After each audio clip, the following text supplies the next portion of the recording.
So the next speaker is Cecilia Pompili, and Dr. Pompili is going to give us the perspectives on women in thoracic surgery from Europe.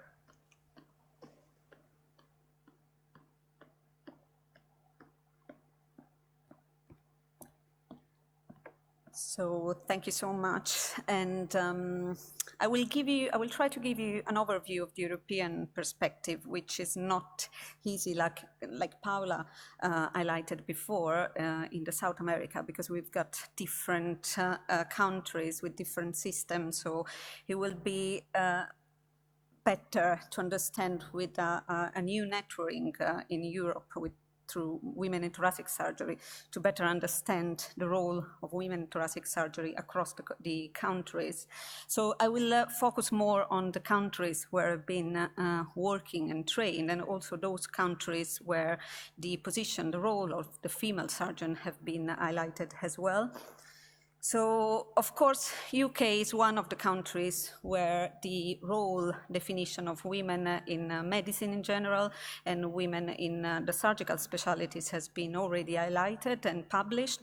So this is an interesting report from a survey from the Association of Surgeons of Great Britain and Ireland, where you can see that the participants mostly reported the surgical field as a male-dominated field, and the worst field was the orthopedic and trauma subspecialty, but cardiothoracic was the second one from this respondent.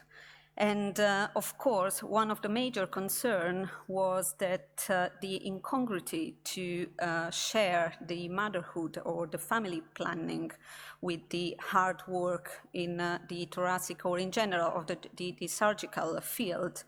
So unfortunately, this is still a problem in UK, and although the Royal College of Surgeons put in black and white the flexible working hours for substantive job, this has been related only to people at higher level of practice. So they officially put this type of job plan, which are more family friendly for surgeon women in surgery in general. But again, they are just linked to the substantive high level post, not for excluding women in training and excluding, of course, middle grade female surgeon. This is another interesting data, because this is the success rate and the number of female applicants in surgical specialties over a period from 2008 and 2009. And you can see that the percentage of female participants in this high competitive application rounds were mostly decreasing. All the specialties apart the pediatric surgery was the only one who was still raising the number of participants. Again, from UK, this is another survey that is more related to the medical provided to medical students with the surgical orientation. So they wanted to explore why they were choosing the cardiothoracic surgery and why they didn't, as well during the last period of their medical education. And one of the main problem was that they didn't have enough exposure to the cardiothoracic training.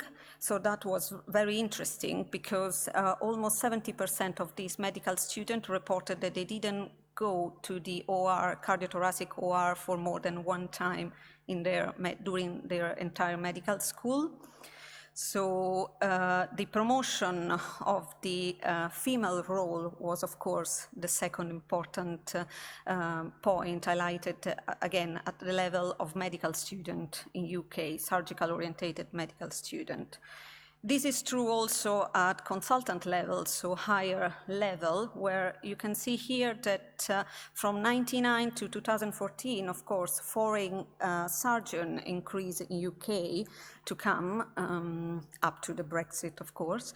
And this amount of surgeon is related also to the raise percentage of female foreign surgeon applied and who got thoracic surgical post at consultant level. In Italy, the situation is quite similar. So we've got some data from the medical student rate, which is increasing during the last years. Unfortunately, we don't have enough data in terms of female participation to the residency thoracic surgery training. However, these are data from the National Society, so you can see that they are exactly the same. So 5% of the UK cardiothoracic consultants are female, and just remind you that UK is still a cardiothoracic society, so these are both cardio and general thoracic consultant. And on the right side, you've got the Italian situation where the National Society is a pure general thoracic society, but the percentage of female, the women in the membership is still 5%. So we try to explain this with different training models in these two countries, which are completely different, because of course in UK you've got a longer training course with different steps at the level of a general thoracic training. In Italy instead is directly after the 6 years of medical school, a nice specialist training, which is pure general thoracic or pure cardiac orientated. And unfortunately, the results are still the same. So around 5–6% of female thoracic surgery membership at the moment. However, in Italy, they implemented during the training, the residency, new contract with maternity leaves and more family-friendly leaves. So probably during the future decades, these will change the aspect and the membership rate. France is another country which highlighted the importance of the female representation in various levels of our practice. So in this paper published in the Interactive, they focus on the raised amount of female surgeons at all the levels. So it's not only at the resident level that the female surgeons are increasing, but also at a senior level, even if at lower pace. European-wise, this is a very nice survey conducted when the EU-MS produced a workforce to investigate in general the representation of women in surgical specialties. And again, the percentage were still low. That was in 2016. And the oncological surgery was still one of the worst represented female field.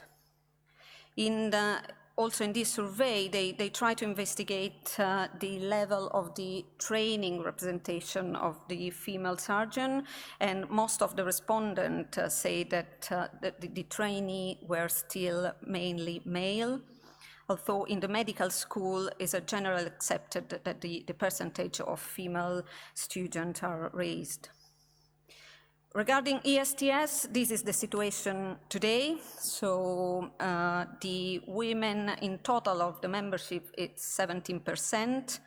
And when we are looking at the breakdown of these women, and we've got a good percentage of trainees, so half of them, and for 58% of active members. When we are looking, that's the reality, when we are looking at the trainee representation, of course, we are almost on the same level, so reflecting this increased percentage on the medical school in general. And of course, taking the words from this nice presidential address from Gunda, I think in general the wind is changing, and associations like Women in Thoracic Surgery and the US example should give us some idea to implement this culture and this opportunity to champion the role of female surgeon in Europe as well. I thought we've got more difficulties in terms of sharing the same ideas in different countries with different cultures. I think that what I've showed before is that we need to work also at the medical level, so the medical school level, where there is an issue in terms of exposure to this high level of cardiothoracic specialties. So we need to give them more role figures. This will help them to understand the importance of in this kind of programs. And of course, example like Dr. Rouge, who is the president of the American College of Surgeons, can be taken as the real example that we can do more, we can reach this level, and the role mentorship from the medical school can be an option to be investigated. So I think that in Europe we can do more, that being a thoracic surgeon, a female thoracic surgeon in Europe is difficult, but is still possible and most importantly so rewarding. We need to take the example from the US and from other social media initiative to overcome this problem, and probably the association of women in thoracic surgery and create a networking to implement training program, fellowship, and role mentorship can be a real good key for that. So thank you, and don't forget the social aspect of this session as well. So we've got the networking reception sponsored by Medtronic immediately after.